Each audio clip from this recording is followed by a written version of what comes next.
If you're both a gamer and a fan of Sailor Moon, especially of the early 90s series, Japan was a place you wanted to be. Puzzle games, fighting games, platformers, a weird bar trivia game. Yeah, I have no idea what any of this says. And even an RPG. But, as you've probably guessed, none of them ever saw an official release outside of Japan.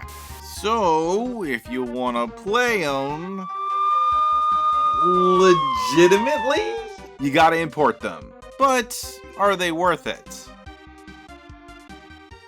So this time around, we're gonna be focusing on the two-ish beat-em-up games released on the Super Famicom and the Mega Drive. Pretty Soldier Sailor Moon and its sequel, Pretty Soldier Sailor Moon R. Starting with the Famicom versions, as despite some enhancements from the first game to its sequel, both games are basically the same, with the sequel really just continuing the story. Both of which are summed up by one cutscene at the start and end of each game that honestly shouldn't be surprising to any of you if you've already seen the show. In fact, with as so little info as the game gives us, it pretty much expects that you have already. Though for you non-Sailor Moon fans, it's basically just superpowered good guys versus monstrous bad guys. It actually kind of renders the translated mod I've got installed mostly pointless beyond fumbling around in the settings.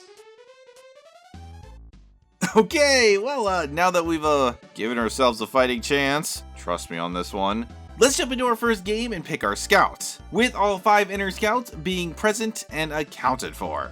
After a charming transformation sequence, followed by an equally charming and character-specific opening title card based off the original show, or a bunch of chippies hopping on screen, seriously, the presentation in these games are just fantastic, and the addition of the voiceovers is a nice touch. But regardless, we find ourselves in the main town of the show, which looks pretty good.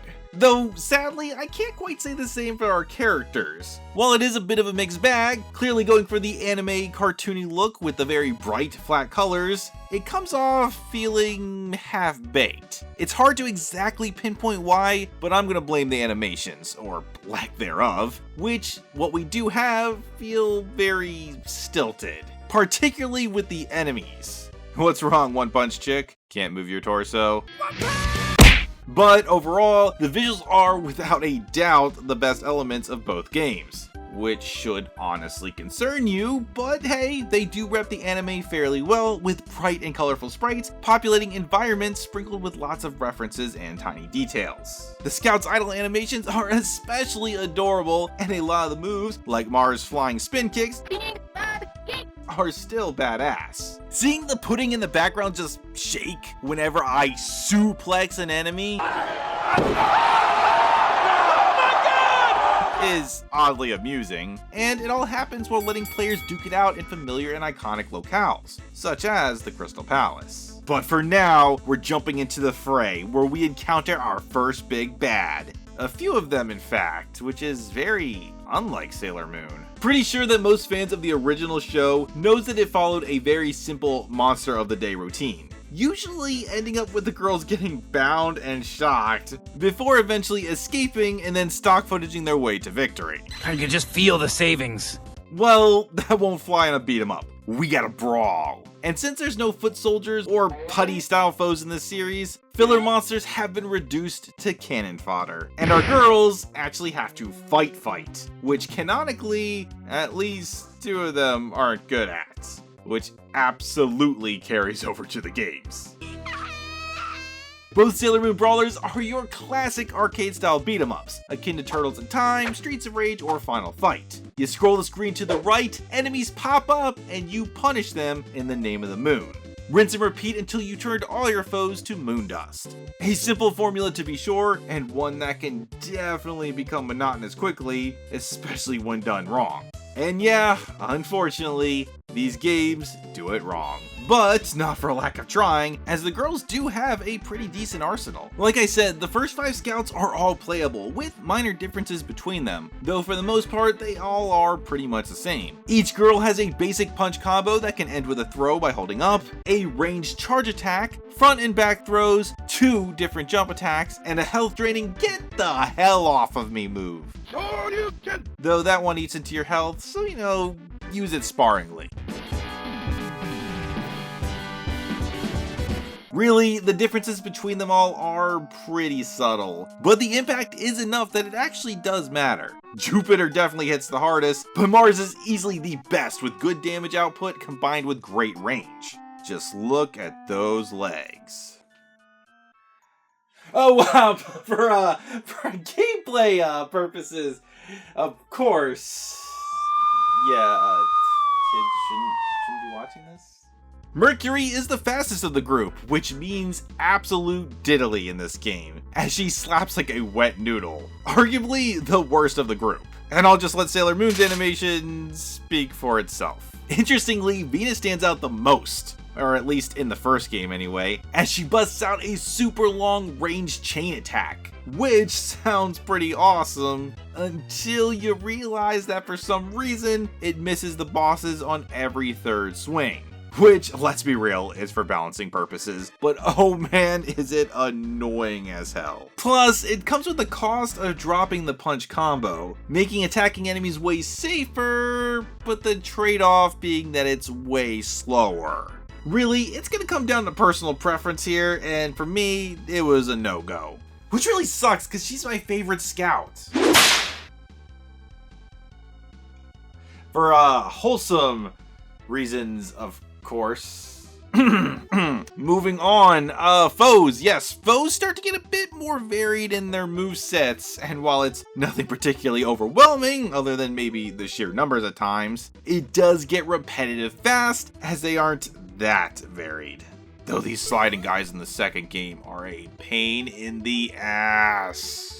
And that's really only the start of the little problems, as they do begin to pile up from here. Just focusing on the first game for a moment, even as early as the second stage, you'll be quick to notice that there's a real lack in variety. There's a few choo-choos that pass by here, there's some moving floors both in the factory and graveyard, but that's about it. There aren't any real environmental hazards to avoid or utilize. Don't expect to be Batmaning enemies against store shelves or anything like that, even if the first stage in R is just begging for it.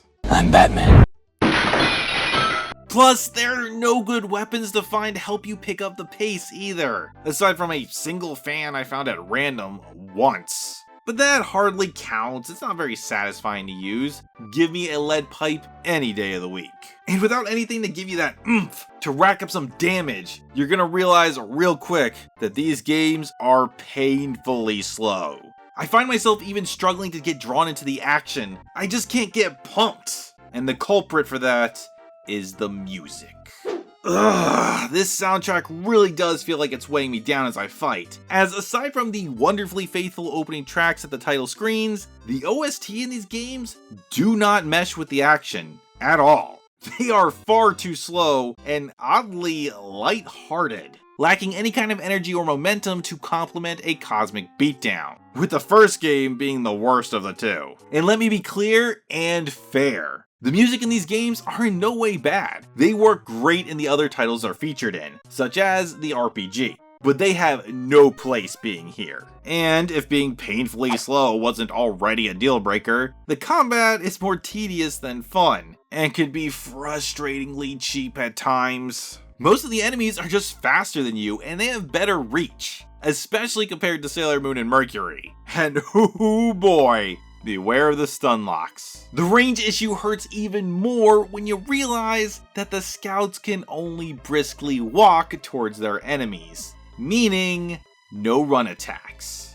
In fact, the movement is a bit stiff in general. The attacks that you do have, despite how cool some of them may look, really don't do that much damage. Even the charge attacks, which were the finishers in the show by the way, but no, they all just do standard damage, as well as what every combo and throw does. Absolutely launch baddies. Now, definitely a trope of the genre, don't get me wrong, and thankfully it was fixed in the second game, but in this first one, it is painfully noticeable, as basically everything will knock enemies off screen, and then you just have to sit there as you wait for them to come back so you can fight them again. Just look at this riveting gameplay. And that's not even counting the fact that after the second half of the game, enemies become damage sponges, with the only way to really speed things up being to drag a friend along, especially as you reach that final stage, which is apparently the Queen's Hive from Alien.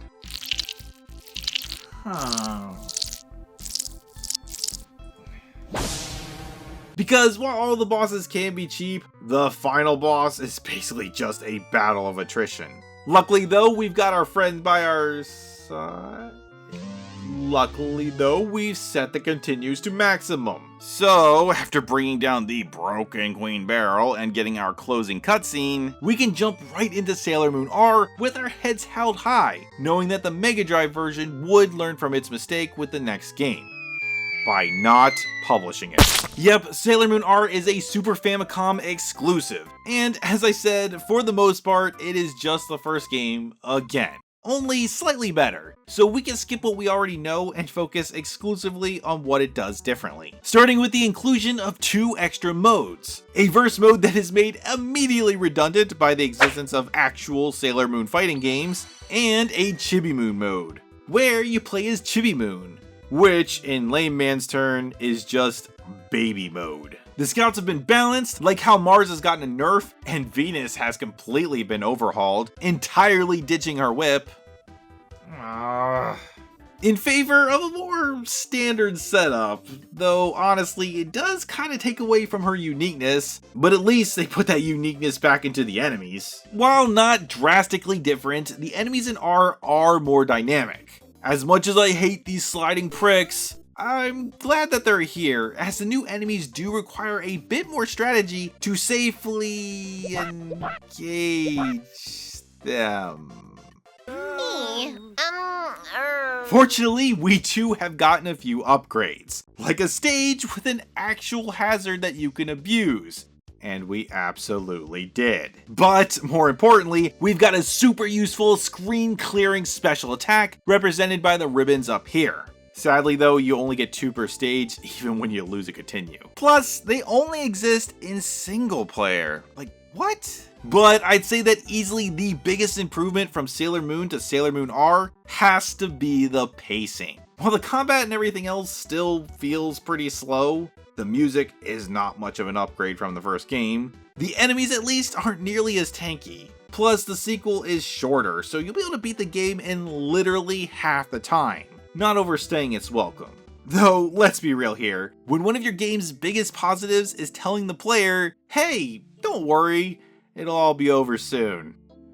Well, I think you get the idea. Even for the era, both Sailor Moon brawlers fall painfully below the curve with their bland enemies and snail's pace combats. But what about the MegaDrive version?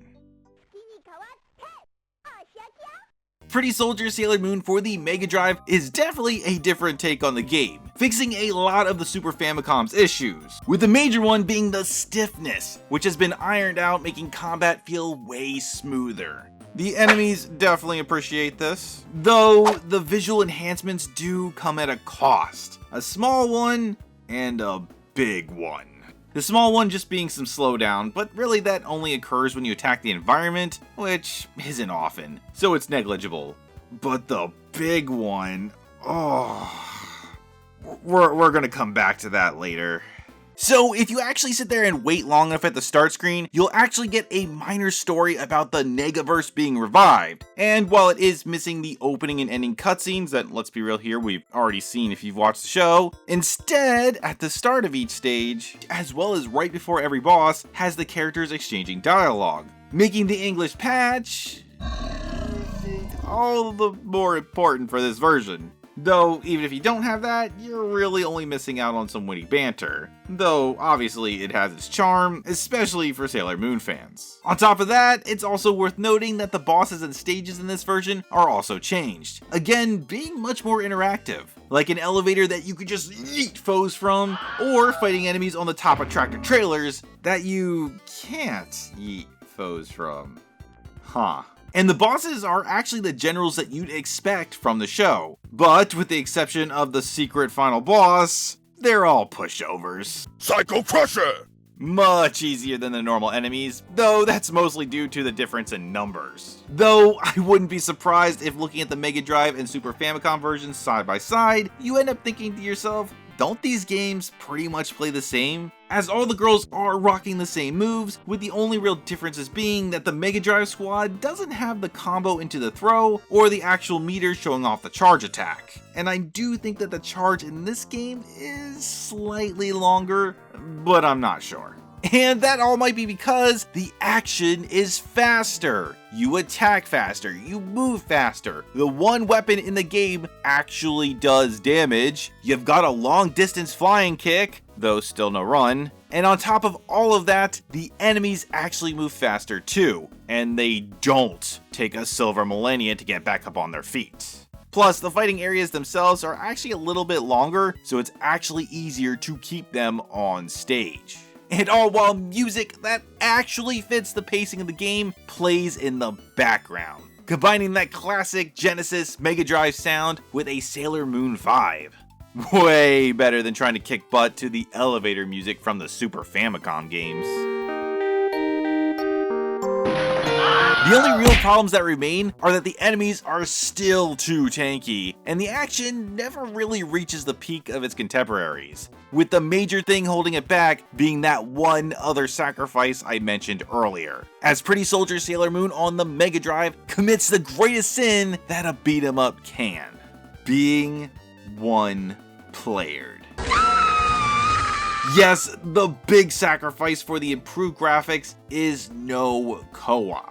The true bread and butter of the genre, and a major force in keeping the monotony that comes with it at bay. There is a reason so many arcade beat-em-ups rock 3 to 4 players.